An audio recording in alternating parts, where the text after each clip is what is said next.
ನಮಸ್ಕಾರ. ಭಾಗ್ಯದಲ್ಲಿ ಇಂದ್ರಿಯಗಳ ಅನುಚಿತ ಬಳಕೆ. ನಮಗೆ ಈ ದೇಹ ಎಷ್ಟು ಮುಖ್ಯವೋ ನಮ್ಮ ಇಂದ್ರಿಯಗಳು ಅಷ್ಟೇ ಮುಖ್ಯವಾಗಿರ್ತದೆ. ಕಿವಿ, ಕಣ್ಣು, ಮೂಗು, ಬಾಯಿ, ಗಂಟಲು ಇವೆಲ್ಲ ಇಂದ್ರಿಯಗಳು. ಇವೇನು ಇಲ್ಲದಿದ್ರೆ ನಮ್ಮ ಕೆಲಸ ಏನೂ ಆಗೋದಿಲ್ಲ. ಅಂದ ಮಾತ್ರಕ್ಕೆ ನಾವು ಎಷ್ಟು ಇದನ್ನು ಹುಷಾರಾಗಿ ಕಾಪಾಡ್ಕೊಬೇಕು, ಕಣ್ಣನ್ನೇ ಎಷ್ಟು ಹುಷಾರಾಗಿ ಕಾಪಾಡ್ಕೊಬೇಕು. ಇದರಲ್ಲಿ ಒಂದು ಭಾಗ ಕೆಟ್ಟೋದ್ರೂ ಮನುಷ್ಯ ನಿಸ್ತೇಜನ ಆಗಿಬಿಡ್ತಾನೆ. ಕಣ್ಣು ಇಲ್ಲದಿದ್ರೆ ಏನು ಪ್ರಯೋಜನ ಬಂತು? ಕುರುಡನಾಗಿಬಿಡ್ತಾನೆ. ಪ್ರಪಂಚ ನೋಡೋಕ್ಕೆ ಆಗೋದಿಲ್ಲ, ಸೌಂದರ್ಯ ಆಸ್ವಾದನೆ ಮಾಡೋಕ್ಕೆ ಆಗೋದಿಲ್ಲ, ಒಳ್ಳೆಯದನ್ನು ನೋಡೋಕ್ಕೆ ಆಗೋದಿಲ್ಲ, ಎಲ್ಲ ನಿಷ್ಪ್ರಯೋಜಕ. ಕಿವಿ ಕಿವುಡನಾಗಿಬಿಟ್ರೆ ಅವನು ಇನ್ನೊಬ್ಬ ವ್ಯಕ್ತಿ ಇವನನ್ನು ಹತ್ರ ಹೋಗಿ ಬೈದರೂ ಅವನಿಗೇನು ಅರ್ಥವಾಗೋದಿಲ್ಲ. ಅವನ ಲೋಕನೇ ಬೇರೆ ಇರ್ತದೆ, ಕುರುಡ್ರ ಲೋಕನೇ ಬೇರೆ ಇರ್ತದೆ. ಇನ್ನು ಮೂಕ, ಬಾಯಿನೇ ಧ್ವನಿನೇ ಇಲ್ಲಂತಂತೇಳಿದರೆ ಅವನು ಯಾರಿಗೆ ಹೇಳ್ತಾನೆ, ಯಾರಿಗೆ ಅಡ್ರೆಸ್ ಮಾಡ್ತಾನೋ? ಏನು ಮಾಡೋಕ್ಕಾಗೋದಿಲ್ಲ. ಕಣ್ಣಿಲ್ಲದವನು, ಕಿವಿ ಇಲ್ಲದವನು, ಮೂಗನಾದವನು, ಇನ್ನೂ ಅನೇಕ ವಿಕಲಾಂಗ ಪರಿಸ್ಥಿತಿ ಬಹಳ ಗಂಭೀರ ಅನುಕಂಪವನ್ನು ತಂದು ಕೊಡ್ತವೆ. ಅದಕ್ಕೆ ಇಂದ್ರಿಯಗಳಿಗೆ ಪ್ರಾಮುಖ್ಯತೆಯನ್ನು ಕೊಡಬೇಕು.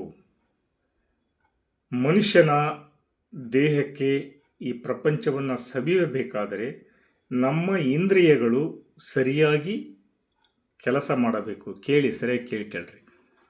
ಇಂದ್ರಿಯಗಳನ್ನು ನಾವು ಕಾಪಾಡಿಕೊಳ್ಳಬೇಕು. ಹೀಗಾಗಿ ಇಂದ್ರಿಯಗಳ ಅತಿಯಾದ ಇಲ್ಲದ ಅನುಚಿತ ಬಳಕೆಯು ಆಯಾ ಇಂದ್ರಿಯಗಳಲ್ಲಿ ರೋಗ ಹುಟ್ಟಿಕೊಳ್ಳಲು ಸಹಾಯವಾಗುತ್ತದೆ. ನಾವು ಯಾವಾಗಲೂ ಅತಿ ಸೂಕ್ಷ್ಮವಾದ ವಸ್ತುಗಳನ್ನು ನೋಡುತ್ತಾ ಕಣ್ಣಿಗೆ ಶಕ್ತಿಯನ್ನು ಕಳೆದುಕೊಂಡವರು ಭಾಳ ಜನ ಇದ್ದಾರೆ. ಕಂಪ್ಯೂಟರ್ ವರ್ಕ್ ಮಾಡಬೇಕಾದ್ರೆ, ಆಮೇಲೆ 24 ಗಂಟೆ ಅದಕ್ಕೆ ಅತಿಯಾದ ಒಂದು ಒತ್ತಡವನ್ನು ಕೊಟ್ಟಾಗ ಅದರ ದೃಷ್ಟಿ ಮಂದವಾಗುತ್ತಾ ಹೋಗುತ್ತದೆ. ಅದನ್ನು ಕಾಪಾಡಿಕೊಳ್ಳಬೇಕು. ಯಾವಾಗಲೂ ಅತಿ ಸೂಕ್ಷ್ಮವಾದ ವಸ್ತುಗಳನ್ನು ನೋಡುತ್ತಾ ಕಣ್ಣುಗಳ ಶಕ್ತಿಯನ್ನು ಕೊಂಡವರು ಇದ್ದಾರೆ. ಅತಿ ಪ್ರಖರವಾದ ಬೆಳಕನ್ನು ನೋಡಿ ಕುರುಡರಾದವರೂ ಇದ್ದಾರೆ. ಈ ಬೆಳಕಿದೆಯಲ್ಲ ಮನುಷ್ಯನಿಗೆ ಅತಿ ಅಪಾಯಕಾರಿ. ಅತಿ ಬೆಳಕು ಫಿಲಮ್ ನಟರುಗಳಿಗೆ ಬೇಗ ಸಮಸ್ಯೆಗಳು ಕ್ರಿಯೇಟ್ ಆಗಿಬಿಡ್ತವೆ. ಯಾಕಂದರೆ 24 ಗಂಟೆ ಅವರು ಫಿಲಮ್ ತೆಗಿಬೇಕಾದ್ರೆ ಅವರು ಬೆಳಕಿನಲ್ಲೇ ಕೆಲಸ ಮಾಡಬೇಕು ಅಲ್ವಾ? ಹಾಗೆ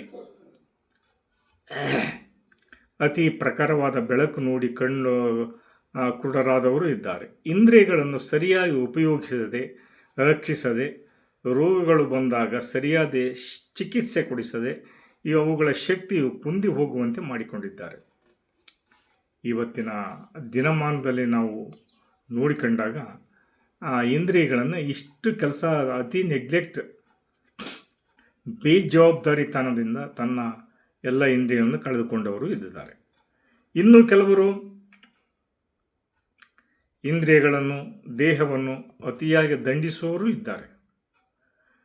ಹೀಗೆ ಮಾಡಿ ಇವರು ರೋಗಗಳನ್ನು ಆಹ್ವಾನಿಸಿಕೊಳ್ಳುವರು. ನಾವೇನೋ ಜಿಮ್ ಮಾಡಿ ನಮ್ಮ ಮೈ ಕೈಗಳನ್ನು ಕಟ್ಟು ಮಸ್ತಾಗಿ ಇಟ್ಕೊಬೇಕು ಅಂತಂತೇಳಿ ಅತಿಯಾದ ವ್ಯಾಯಾಮ, ಯೋಗ ಇವನ್ನೆಲ್ಲ ಮಾಡಿ ಸಹ ತೊಂದರೆ ಮಾಡಿಕೊಂಡವರು ಇದ್ದಾರೆ.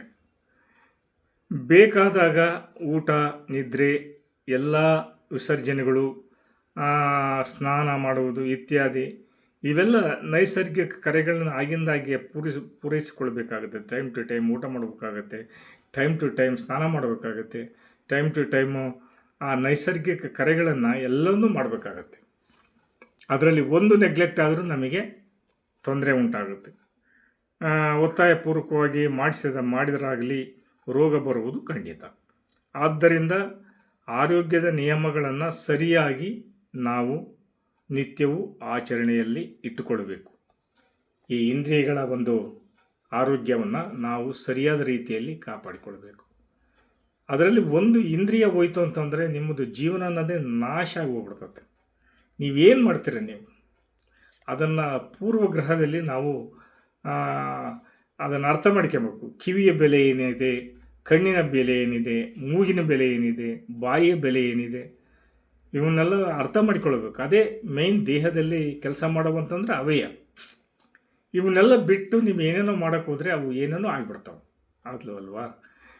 ಈಗ ಆಗಿಬಿಟ್ಟು ಅವನ್ನ ಸರಿಯಾಗಿ ಕಾಪಾಡಿಕೊಳ್ಳಿ ಅಂತ ಈ ಮೂಲಕ ನಾನೇ ಕೇಳಿಕೊಳ್ತೀನಿ.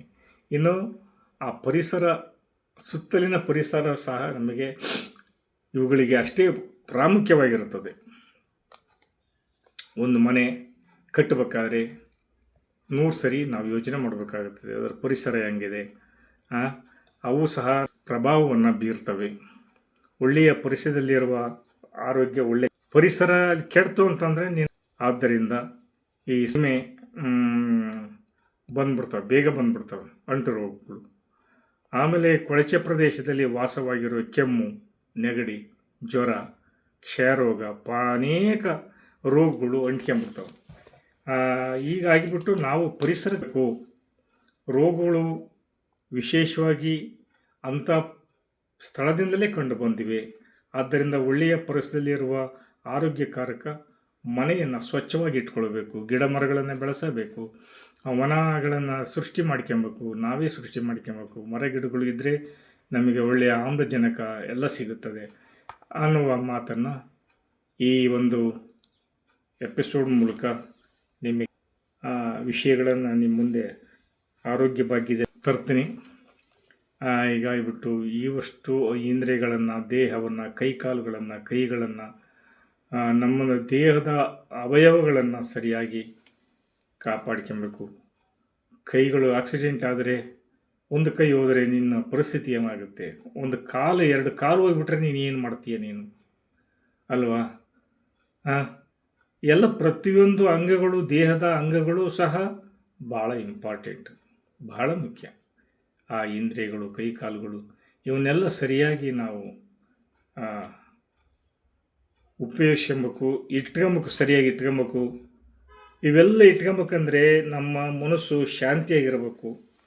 ಆಮೇಲೆ ಶಾಂತಿ, ನೆಮ್ಮದಿ, ಉದ್ವೇಗಕ್ಕೊಳಗಾಗಬಾರ್ದು. ಮುಖ್ಯವಾಗಿ ಯಾವುದೇ ವಿಷಯದ ಬಗ್ಗೆ ಉದ್ವೇಗಕ್ಕೆ ಒಳಗಾಗಬಾರ್ದು ಅನ್ನುವ ಮಾತನ್ನು ನಾನು ಈ ಮೂಲಕ ನಿಮ್ಗೆ ಹೇಳ್ತೇನೆ. ಈ ಸಡನ್ನಾಗಿ ಏನೋ ಒಂದು ಅನಾಹುತ ಆಗಿಬಿಡ್ತತೆ, ಬೆಂಕಿ ಹತ್ಕೊಂಡ್ಬಿಡ್ತತೆ, ಸಡನ್ನಾಗಿ ಎಕ್ಸೈಟ್ ಆಗಿಬಿಡ್ತೀವಿ, ಸಡನ್ನಾಗಿ ಆರ್ಟಿಗೆ ಬಿಡ್ತದೆ, ಸಡನ್ನಾಗಿ ಪ್ರಾಣ ಹೋಗಿಬಿಡ್ತದೆ. ಅದನ್ನು ಕೂಲಾಗಿ ತಗೋಬೇಕು. ಬೆಂಕಿ ಬಿದ್ದತ್ತಲ್ವ, ಕೆಡ್ಸಂಬರ್ರಿ ಅಂತಂತ ಅದು ಹಂಗೆ ಆಗಲ್ಲ. ಆದರೂ ನಾವು ಸಡನ್ನಾಗಿ ಉದ್ಯೋಗಕ್ಕೊಳಗಾಗಬಾರ್ದು. ಅದನ್ನು ಈಸಿಯಾಗಿ ತೊಗೊಬೇಕು ಹೇಳೋ ಮಾತನ್ನು. ಹೀಗಾಗ್ಬಿಟ್ಟು ಆ ಪಕ್ಕದವರಿಗೆ ಪ್ರಾಣ ಹೋಗ್ಬಿಡ್ತಂದರೆ ನಾವು ಸಡನ್ನಾಗಿ ಎಕ್ಸೈಟ್ ಆಗಿ ಅಯ್ಯೋ ಪ್ರಾಣ ಹೋಯ್ತು, ಅಬ್ಬ ನಮ್ಮ ಪ್ರಾಣಕ್ಕೆ ಏನಾದ್ರು ಕೂತಂದ್ಕೊಂಬಿಡುತ್ತೆ. ಎಕ್ಸೈಟ್ ಆಗಬಾರ್ದು. ಉದ್ವೇಗಕ್ಕೆ ಒಳಗಾಗಬಾರ್ದು. ಇದನ್ನು ನೆನಪಿನಲ್ಲಿ ಇಟ್ಕೊಳ್ಳಿ. ಇದು ಆರೋಗ್ಯ ಭಾಗ್ಯದಲ್ಲೇ ನಾನು ಹೇಳುವ, ಇವತ್ತು ಇಂದ್ರಿಯಗಳ ಬಗ್ಗೆ ಮಾತಾಡಿದ್ದೀನಿ. ಅದ್ರ ಬಗ್ಗೆ ಹೇಳುವಾಗ ಈ ಉದ್ವೇಗ ಅನ್ನೋದು ಭಾಳ ಮನುಷ್ಯನಿಗೆ ಭಾಳ ಅಪಾಯಕಾರಿ. ಈಗ BP ಇರುವವರು ಉದ್ಯೋಗಕ್ಕೆ ಸಡನ್ನಾಗಿ ಉದ್ವೇಗಕ್ಕೆ ಒಳಗಾಗಿಬಿಟ್ರೆ ಅವ್ರಿಗೇನಾದರೂ ಒಂದು ಕೈ, ಕಾಲು, ಬಾಯೋ, ಮೆದುಳು ಈ ಸ್ಟ್ರೋಕ್ ಅಪ್ಕೊಂಬಿಡ್ತದೆ. ಅವರು ಯಾವಾಗಲೂ ಶಾಂತಿಯಿಂದ ಇರಬೇಕು. ತಗೊಳ್ಳೋ ವಿಷಯನ ಈಸಿಯಾಗಿ ತೊಗೊಬೇಕು, ಈಸಿಯಾಗಿ ಮಾತಾಡಬೇಕು ಅಂತ ಹೇಳ್ತಾ, ಇನ್ನೂ ಅನೇಕ ವಿಷಯಗಳು ಇದ್ದಾವೆ ಇದರ ಬಗ್ಗೆ ಮಾತಾಡೋವು. ಇನ್ನು ಮುಂದೆ ಮಾತಾಡ್ಕೊಂತ ಹೋಗ್ತೀನಿ. ಇದನ್ನು ದಯವಿಟ್ಟು ಎಲ್ಲರೂ ಕೇಳ್ರಿ, ಸಬ್ಸ್ಕ್ರೈಬ್ ಮಾಡಿರಿ, ಚಾನಲ್ನ ಲೈಕ್ ಕೊಡಿ, ಶೇರ್ ಮಾಡಿರಿ. ನೀವು ಸಬ್ಸ್ಕ್ರೈಬ್ ಮಾಡೋದ್ರಿಂದ ನಮ್ಮ ಚಾನಲ್ ಗ್ರೋ ಅಪ್ ಆಗುತ್ತೆ. ಆಮೇಲೆ ಮುಂದಿನ ವಿಷಯಗಳನ್ನು ನಾವು ಹೆಚ್ಚಾಗಿ ಕೊಡ್ಬೋದು ಅಂತ ಈ ಮೂಲಕ ಕೇಳಿಕೊಳ್ಳುತ್ತಾ ನಾನು ಇವತ್ತಿನ ಭಾಗವನ್ನು ಮುಗಿಸ್ತಾ ಇದ್ದೀನಿ. ಜೈ ಹಿಂದ್, ಜೈ ಕರ್ನಾಟಕ.